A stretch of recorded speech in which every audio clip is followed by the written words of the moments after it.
ารเพื่อการประชาสัมพันธ์ขอเชิญชวนผู้ใจบุญใจกุศล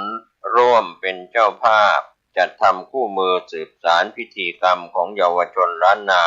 เล่มละ50 บาทหรือร่วมทำบุญตามเจตนาศรัทธาจำนวน 5,000 ถึง 10,000 เล่มท่านที่สนใจจะเป็นเจ้าภาพจะทำคู่มือสืบสารพิธีกรรมของเยาวชนล้านนาโอนผ่านบัญชีธนาคารกรุงไทยเลขที่บัญชี511171438ชื่อบัญชีพระครูภาวนาโสภิตติดต่อสอบถามและร่วมทำบุญได้ที่พระครูภาวนาโสภิตผส.ด็อกเตอร์เจ้าวาดวัดบ้านเหล่าพระเจ้าตาเขียว102หมู่2ตำบลบ้านเรือนอำเภอป่าซางจังหวัดลำพูน51120หมายเลขมือถือ0969525159ได้ทุกวันถูกกายถูกใจวันนี้และวันหน้าโดยทั่วหน้ากัน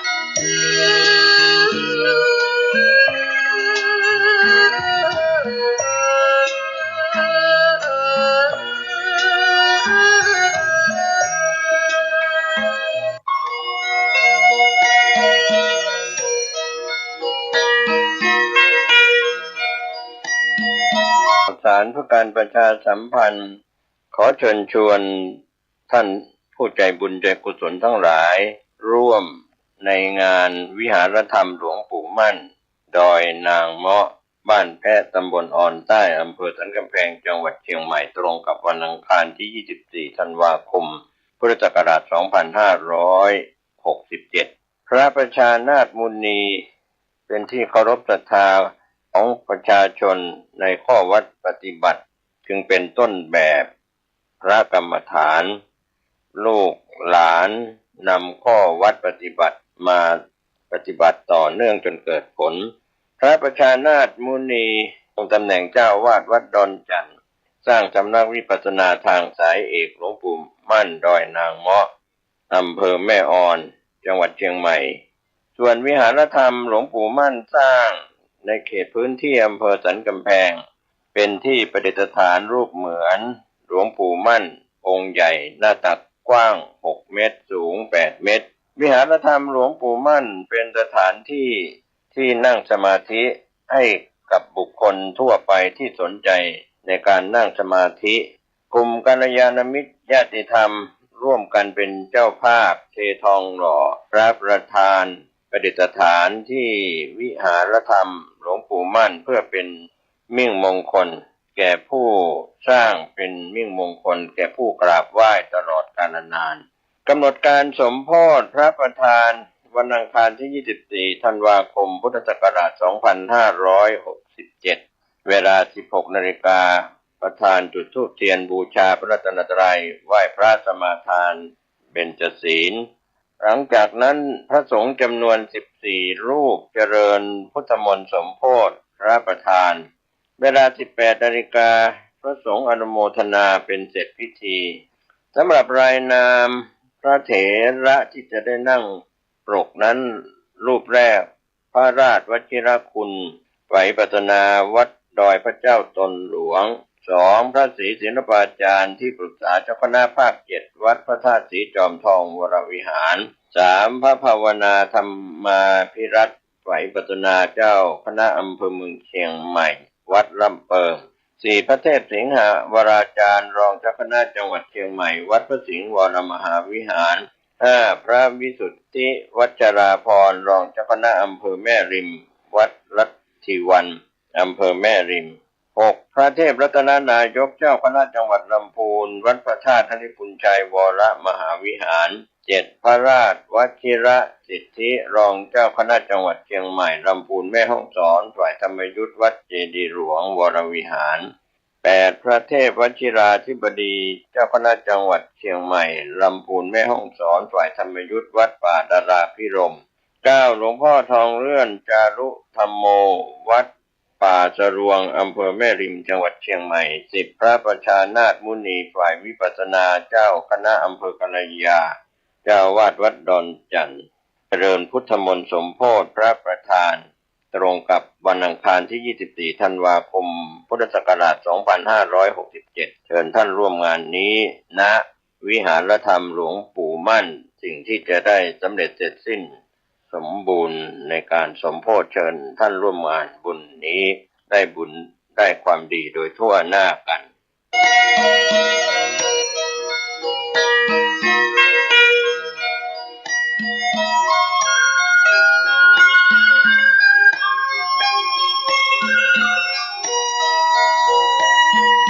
สวัสดีครับท่านผู้ฟังที่เคารพธรรมสาระวันนี้ผมกาเศรษฐ์เพชรสำริดวิทยากรก็จะได้นำเรื่องราวที่เกี่ยวกับการเทิดทูนสถาบันพระมหากษัตริย์ก็ได้รับหนังสือคำพ่อสอนประมวลพระบรมราโชวาทและพระราชดำรัสเกี่ยวกับเศรษฐกิจพอเพียงเป็นการพิมพ์หนังสือเฉลิมพระเกียรติเนื่องในโอกาสมหามงคลเฉลิมพระชนมพรรษา80 พรรษา5 ธันวาคม พุทธศักราช 2550 พระบาทสมเด็จพระเจ้าอยู่หัวรัชกาลที่ 9 ก็เป็นการประมวลรวบรวมมามีเรื่องราวที่เกี่ยวคำพ่อสอนก็คือพระบาทสมเด็จพระเจ้าอยู่หัวรัชกาลที่ 9ในประเทศของเราเท่าที่เป็นอยู่บัดนี้ยังมีเกษตรกรอีกมากที่ขัดสนและพึ่งตนเองไม่ได้ความขัดสนของเกษตรกรดังกล่าวเกิดเพราะการขาดแคลนคนแรงไม่สามารถใช้กำลังแรงกำลังความคิดที่มีอยู่ไปปฏิบัติให้ได้ผลผลิตเต็มเม็ดเต็มหน่วยทั้งยังไม่ได้รับความสะดวกเพียงพอในการค้าขายแลกเปลี่ยนทำให้ไม่ได้รับรายได้จากผลผลิตอย่างคุ้มค่าเกษตรกรเหล่านั้นจำเป็นต้องได้รับการช่วยเหลือเพื่อให้สามารถพึ่งตนเองได้การช่วยเหลือนี้เป็นงานใหญ่จะต้องอาศัยความร่วมมือจากหน่วยงานทั้งของรัฐและเอกชน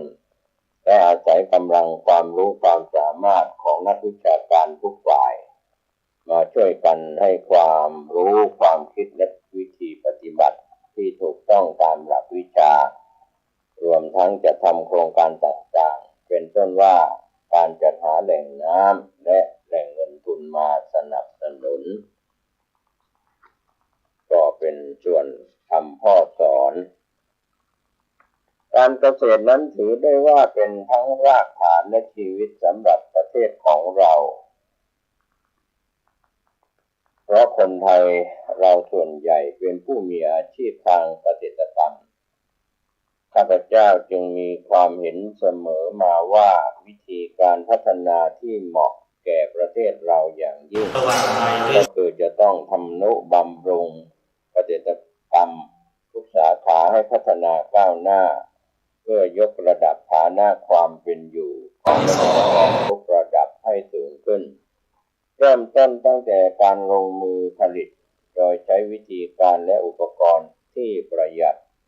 ด้วยการดัดแปลงปรับปรุงนำสิ่งที่มีอยู่โดยธรรมชาติมาใช้ให้สอดคล้องเหมาะสมกับสภาพพื้นที่เพื่อให้เกษตรกรของเราได้ผลผลิตเพียงพอแก่การเลี้ยงตัวพอมีพอกินเป็นเบื้องต้นก่อนต่อไปเมื่อเหลือจึงจำหน่ายหารายได้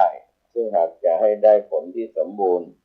ก็จะต้องมีการจัดการเรื่องการตลาดอย่างดีรวมทั้งมีการแปรรูปเป็นผลิตภัณฑ์อันจะทำให้ผลผลิตทางการเกษตรมีมูลค่าสูงขึ้นโดยในย่านนี้เกษตรกรของเราก็จะมีฐานะความเป็นอยู่ที่มั่นคงพึ่งตนเองได้อันจะส่งผลให้ฐานะทางเศรษฐกิจโดยรวมของประเทศมีความเข้มแข็งตามไปด้วยก็เป็นคำพ่อสอน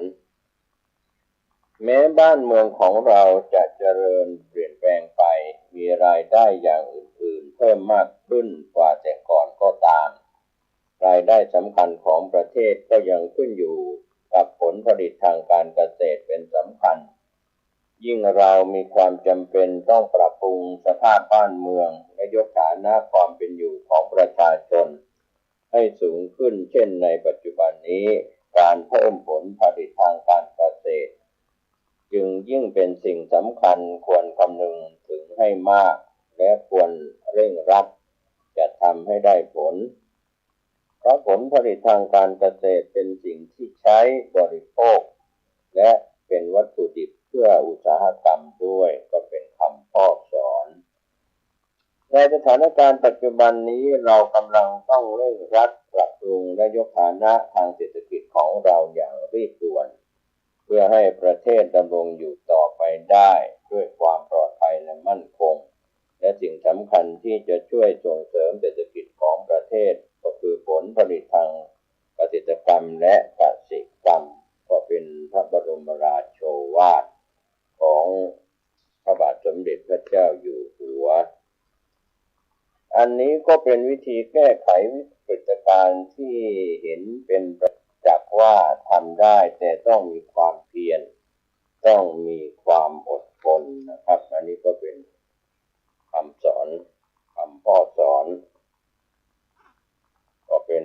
พระราชดำรัสของพระบาทสมเด็จพระเจ้าอยู่หัวรัชกาลที่ 9ดังนี้ก็ทำให้คิดว่าวิกฤตการณ์เกิดขึ้นมาอย่างไรเราเป็นเมืองอุดมสมบูรณ์และเราก็ได้ชื่อว่ากำลังก้าวหน้าไปสู่เมืองที่เป็นมหาอำนาจทางการค้าทำไมเกิดมีวิกฤตการณ์ความจริงวิกฤตการณ์นี้เห็นได้มานานแล้ว40กว่าปีมาแล้วแต่ไม่รู้ตัวเมื่อ40กว่าปีมีผู้หนึ่งเป็นข้าราชการชั้นผู้น้อยมาขอเงินที่จริงก็ได้เคยให้เงินเขาเล็กๆน้อยๆอยู่เรื่อยๆเขาบอกว่าไม่พอเขาขอเงินยืมเงินขอกู้เงินเมื่อเขาขอกู้เงินก็บอกว่าให้แต่ขอให้เขาทำบัญชีรายรับบัญชีรายจ่ายรายรับก็คือเงินเดือนของเขาซึ่งเป็นข้าราชการชั้นผู้น้อยและเงินที่อุดหนุนเขาส่วนรายจ่ายก็เป็นของที่ใช้ในครอบครัวแต่มีสิ่งหนึ่งที่ครั้งนั้นไม่เข้าใจไม่เคยเห็นก็คือไม่เคยทราบมีรายการหนึ่งบอกว่าค่าแชร์แล้วอีกตอนหนึ่งก็มีค่าแชร์อีกอันนี้ก็เป็นพระราชดำรัสพระบาทสมเด็จพระเจ้าอยู่หัวพระราชดำรัสคำพ่อสอนเขาก็นึกว่าเขาฉลาดความจริงแชร์นี่ไม่ใช่เฉพาะคนนี้เท่านั้นแต่มีทั่วไปทุกแห่งทั้งทางราชการทุกกระทรวงกระบวงกรมก็มีทุกบริษัททุกส่วนแม้จะเป็นเอกชนเขาก็มีแชร์ได้บอกให้เขาเลิกแชร์เลิกแล้วให้ทำบัญชีต่อไปทีหลังเขาทำบัญชีมาเขาไม่ขาดทุนแล้วเขาสามารถที่จะมีเงินพอใช้เพราะบอกให้เขาทราบว่ามีเงินเดือนเท่าไหร่จะต้องใช้ภายในเงินเดือนของเขาการทำแชร์นี้เท่ากับเป็นการกู้เงินที่นำมาใช้ในสิ่งที่ไม่ทำรายได้นั้นไม่ดีอันนี้ก็เป็นข้อสำคัญเพราะว่าถ้ากู้เงินและทำให้มีรายได้ก็เท่ากับว่าจะใช้หนี้ได้ไม่ต้องติดหนี้ไม่ต้องเดือดร้อนไม่ต้องเสียเกียรติเป็นพระราชดำรัสพระบาทสมเด็จพระเจ้าอยู่หัวรัชกาลที่ 9คำพ่อสอนอันนี้ถือว่าเป็นสิ่งที่จะต้องสอนว่ากู้เงินนั้นจะต้องให้เกิดประโยชน์ไม่ใช่กู้สำหรับไปเล่นไปทำอะไรที่ไม่เกิดประโยชน์คำพ่อสอนอีกตอนหนึ่งมีอีกรายหนึ่งเขามาวันหนึ่งแล้วก็เอาหัวเข็มขัดมาให้เราก็ถามว่าหัวเข็มขัดนี่เอามาให้ทำไมในที่สุดก็ทราบว่าเขาขอกู้เงินอันนี้ก็เป็นสิ่งที่ประหลาดเพราะว่าเขาไม่มีเงินใช้ทำไมไม่ซื้อหัวเข็มขัดซึ่งก็ราคาไม่ค่อยถูกนัก เอามาให้ก็เลยบอกเขาว่าไม่ให้ไปหาเงินที่อื่นเพราะว่าทราบดีว่าถ้าให้เขาจะไม่มีเอามาใช้คืนเงินที่จะใช้เขาก็มีแต่ถ้าให้เงินเขาแล้วเขาก็เอาไปใช้อย่างอิรุ่ยฉุยแฉกและไม่มีผลอย่างผู้ที่ขอกู้สำหรับทำอาชีพจะกลายเป็นการทำให้คนยิ่งเสียใหญ่อันนี้เป็นสิ่งที่จะต้องสอนว่ากู้เงินนั้นจะต้องให้เกิดประโยชน์ไม่ใช่กู้สำหรับไปเล่นไปทำอะไรที่ไม่เกิดประโยชน์ก็เป็นพระราชดำรัสพระบาทสมเด็จพระเจ้าอยู่หัวรัชกาลที่9คำพ่อสอนอีกตอนหนึ่งก็มีอีกรายหนึ่งมาเป็นคนข้างนอกเขามาบอกว่าลูกของเขาเจ็บตาถ้าไม่ทำอะไรตาจะบอดเราก็สงสารเขาก็ให้เงินเขา 30,000 บาทเหมือนกันลงท้ายก็ไม่ทราบว่าลูกเขาได้ไปผ่าตัดตาได้ผลดีอย่างไรแต่วันหนึ่งก็โผล่มาอีกทีบอกว่าเรียบร้อยแล้วลูกนั้นเรียบร้อยแล้วแต่ก็ขอบ้านอยู่แล้วเขาก็ไปสืบเสร็จว่าบ้านนั้นว่างแล้วขออยู่ฟรีก็เลยเลิกเลยเพราะว่าเขาควรจะมีฐานะพอสมควรที่จะมีบ้านอยู่บ้านที่ขอนี้เป็นบ้านที่นับว่าใหญ่ถ้าให้บ้านตามที่เขาขอเราก็จะต้องมาขอค่าใช้จ่ายสำหรับในบ้านอีกเมื่อบ้านใหญ่ก็คงมีญาติมีเพื่อนมาอาศัยบ้านอีกทีก็ต้องเสียเงินอีกเลยบอกไม่ให้ที่พูดไม่ให้นั้นก็เรียกว่ามีความเดือดร้อนเหมือนกันที่จะพูดอย่างนั้นเพราะว่าจะว่าสงสารก็สงสารเวลาใครมาขออะไรแล้วไม่สามารถที่จะให้มันก็ไม่ค่อยสบายใจในที่สุดก็เงียบไปเรื่องเหล่านี้เล่าให้ฟังก็เพราะว่ามันเป็นต้นเหตุของวิกฤตการณ์ในปัจจุบันก็เป็นคำพ่อสอนของพระบาทสมเด็จพระเจ้าอยู่หัวรัชกาลที่9อีกตอนหนึ่งคำพ่อสอนกล่าวตรัสโอวาทพระราชดำรัสตรัสว่าอย่างข้าวที่ปลูกเคยสนับสนุนให้ปลูกข้าวให้พอเพียงกับตัวเองแต่ละครอบครัวเก็บเอาไว้ในยุ้งเล็กๆแล้วถ้ามีพอก็ขายแต่คนอื่นกลับบอกว่าไม่สมควรโดยเฉพาะในทางภาคอีสานเขาบอกว่าต้องปลูกข้าวหอมมะลิเพื่อจะขายอันนี้ถูกต้องข้าวหอมมะลิขายได้ดีแต่เมื่อขายแล้วจะบริโภคเองต้องซื้อจากใครทุกคนก็ปลูกข้าวหอมมะลิในภาคอีสานส่วนมากเขาชอบบริโภคข้าวเหนียวซึ่งใครจะเป็นคนปลูกข้าวเหนียวเพราะประกาศโฆษณาว่าคนที่ปลูกข้าวเหนียวเป็นคนโง่อันนี้เป็นสิ่งที่สำคัญเลยได้สนับสนุนบอกว่าให้เขาปลูกข้าวบริโภคเขาจะชอบข้าวเหนียวก็ปลูกข้าวเหนียวเขาจะชอบปลูกข้าวอะไรก็ตามให้เขาปลูกข้าวอย่างนั้นและเก็บไว้เพื่อจะบริโภคตลอดทั้งปีถ้ามีที่จะทำนาปรังหรือมีที่มากพอสำหรับปลูกข้าวก็ปลูกข้าวหอมมะลิเพื่อที่จะขายก็เป็นพระราชดำรัสคำพ่อสอนจากพระบาทสมเด็จพระเจ้าอยู่หัวรัชกาลที่9คำพ่อสอนอีกตอนหนึ่งที่พูดอย่างนี้ก็เพราะว่าข้าวที่ปลูกสำหรับบริโภคไม่ต้องเที่ยวรอบโลกถ้าข้าวที่ซื้อมาต้องเที่ยวอาจจะไม่ถึงรอบโลกแต่ก็ต้องข้ามจังหวัดหรืออาจขายข้ามประเทศถ้าขนส่งนั้นก็บวกเข้าไปในราคาข้าว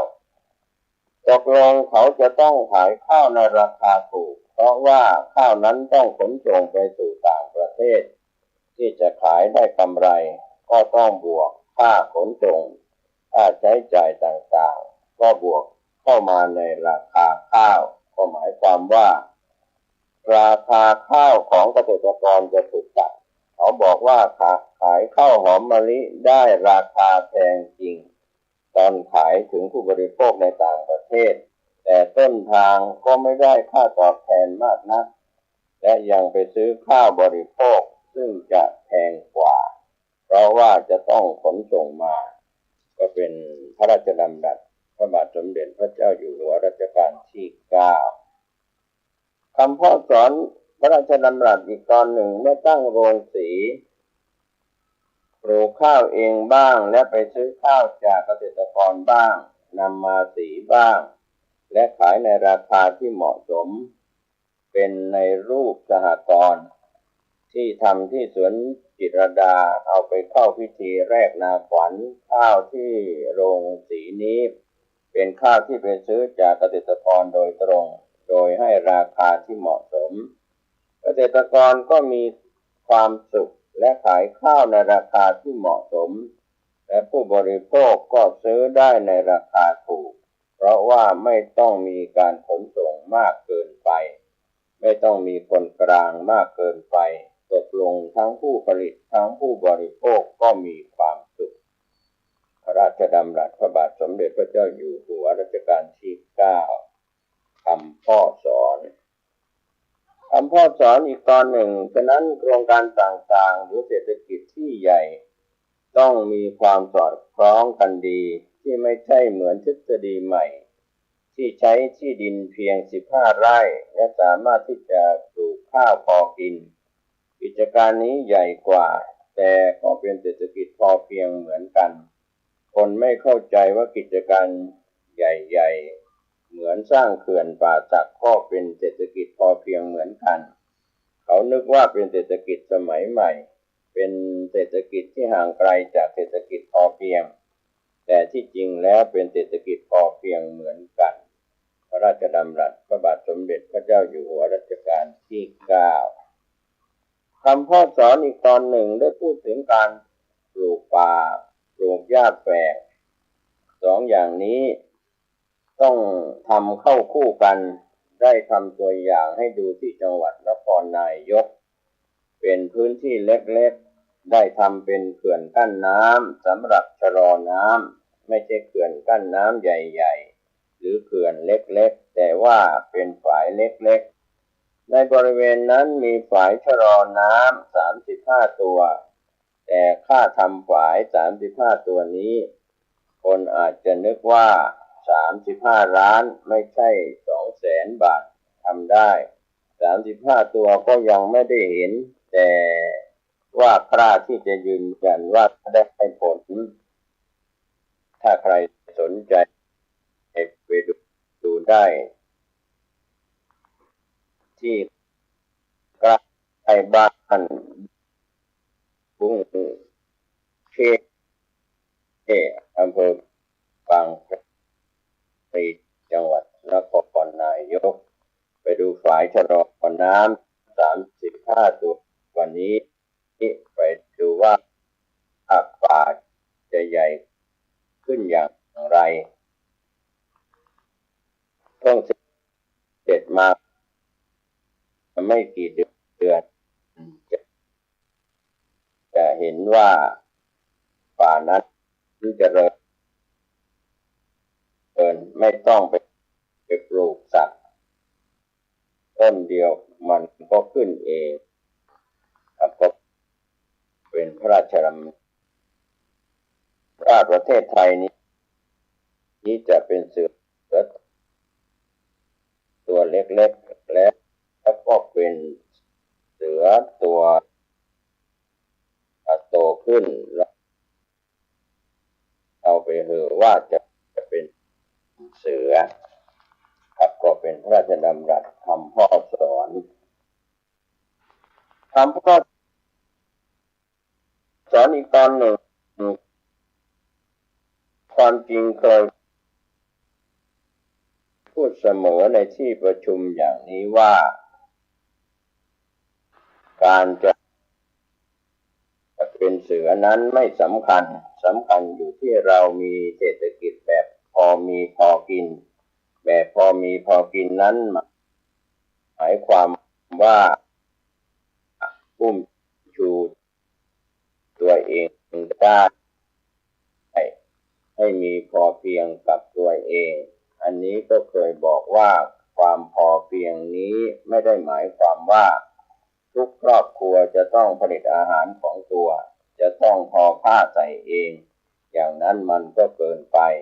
แต่ว่าในหมู่บ้านหรือในอำเภอจะต้องมีความพอเพียงพอสมควรบางสิ่งบางอย่างที่ผลิตได้มากกว่าความต้องการก็ขายได้แต่ขายในที่ไม่ห่างไกลเท่าไหร่ไม่ต้องเสียค่าขนส่งมากนักเป็นคำพ่อสอนพระราชดำรัสพระบาทสมเด็จพระเจ้าอยู่หัวรัชกาลที่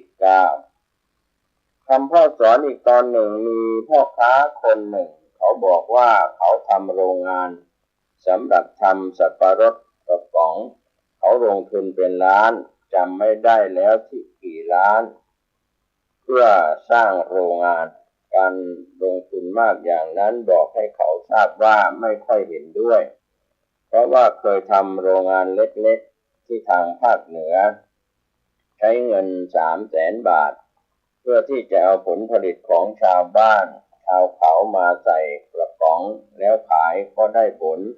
เป็นโรงงานเล็กๆบอกว่า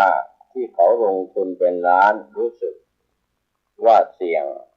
เขาบอกว่าต้องทำอย่างนั้นเขาก็ลงทุนทำไปทำมาสับปะรดที่อำเภอบ้านบึงทางชลบุรีก็มีไม่พอ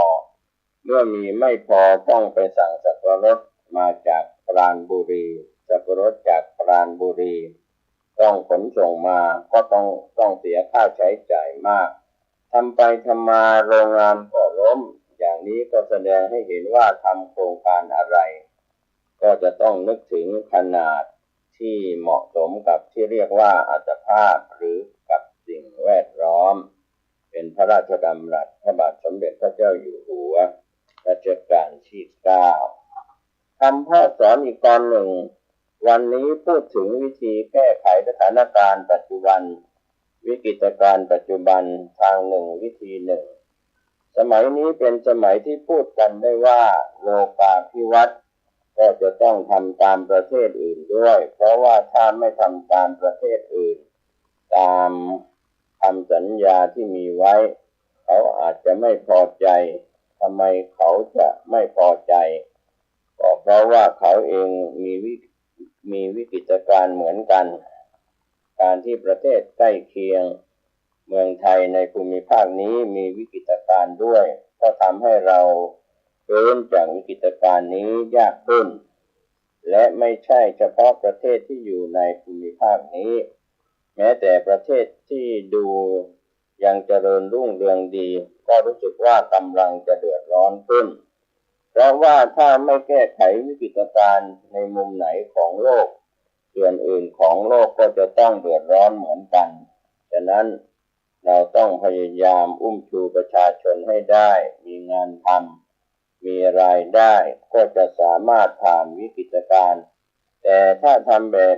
ที่เคยมีนโยบายมาคือผลิตสิ่งของทางอุตสาหกรรมมากเกินไปก็จะไม่สำเร็จโดยที่ในเมืองไทยตลาดมีน้อยลง